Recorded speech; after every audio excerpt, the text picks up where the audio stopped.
is Terence Shenoy, and welcome to my channel, Dream Achievers. In this video, I'm going to talk about why we procrastinate. Why do we procrastinate when we have the knowledge and we know that implementing it will take us to the next level, will make our life better?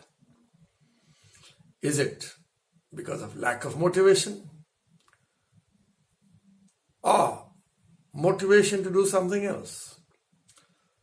Since procrastination is very much connected with motivation also, I'm going to talk about the simplest motivational theory I know and link it to why we procrastinate. But before I go further, if you are new to this channel, please press the subscribe button below and also the notification bell so that you are notified when my next video comes. So, let's look at the word motivation first. There are many English words where the meaning of the word is within the word. Motivation is split into two things: motive for getting into action, a reason for getting into action, or a reason for not getting into action. Please remember, not getting into action is also an action, and that also requires a reason. So, what is the simplest motivational theory that I know? It is called P. Yeah, triple P.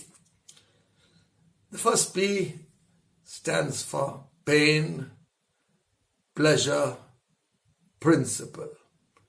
3 P's: pain, pleasure, principle. We all love to do things that give us pleasure, and we like to avoid doing things that give us pain. So let's take a very simple example, which I'm sure most of us would have experienced at some time. You are used to getting up at 7 o'clock, and one day you feel inspired, motivated for whatever reason. Tomorrow morning I'm going to get up at 5 o'clock and go for a walk or a run or a jog. And with great willpower, you put the alarm at 5 o'clock.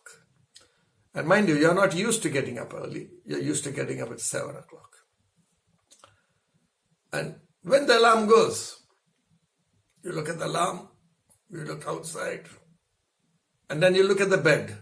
Now, which is more pleasurable, the bed or getting out of bed? And so what do? Press the snooze button, put off the alarm, and get back into that cozy bed. Now, this doesn't mean we only do things for pleasure and we don't do things for pain. Many of us, in fact most of us, would do things to avoid a greater pain. Yes, we could do things that are painful to avoid a bigger pain. So let me give you another example. Same getting up in the morning. You have to catch a flight at 6 a.m., which requires you to get up at least 4 o'clock or 3:30 in the morning. Still extremely painful. But do you get up? Of course you do.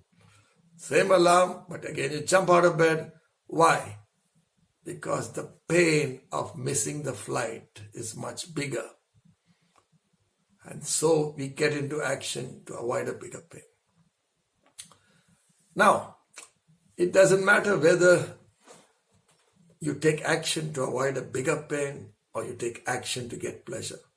The main objective for us is to get action, implement the knowledge we want so that we can go to the next level. The interesting thing is, you keep doing something that is painful long enough, and after some time, it soon becomes pleasurable. Let me give you a simple example. The same painful getting up in the morning to exercise. Talk to somebody who's regularly exercising early morning, and they will tell you that it is pleasure to have a walk or to jog or to get up early and exercise. But when they started, it was painful. Let me give you another example. If you are a smoker, and we all know smokers, if we are not one, ask them or ask yourself, was your first cigarette enjoyable? There is no smoker who will say yes, because the first cigarette anyone had was horrible. They coughed. And they wondered, how could anyone do this? But for whatever reason, as a child, as a teenager, to impress their peers or to look like an adult, they persevered with the painful experience of puffing a cigarette. And soon, smoking became pleasurable, so pleasurable that they are now addicted to it. So understand one thing, that when you do something that is painful long enough, it soon becomes pleasurable. And that's what happens to bad habits or good habits. Now,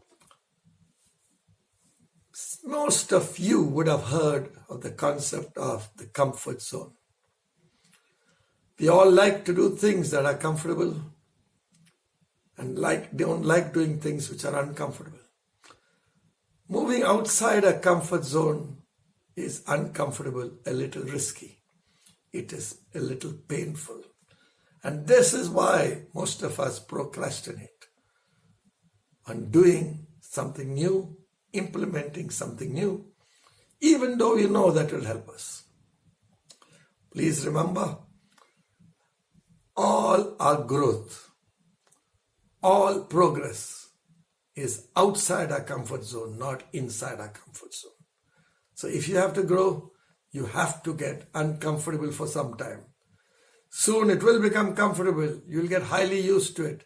And then you need to stretch your comfort zone again. You need to start doing something new. Start implementing new knowledge and move to the next level. So, there are two ways you can do it.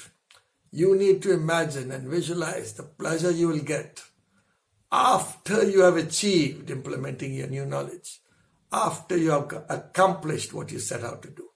That will pull you towards the pleasure. Or you can imagine and exaggerate the pain of staying in the same place, the same situation, with no growth, going through the same struggles and problems that you are currently facing. This could also get you into action. So it is your choice. Would you like to increase the pain and get into action? Or would you like to increase the pleasure of what you would get after you have got into action? Please do share this video with your friends, with your groups, if you have found it useful, and see you in the next video.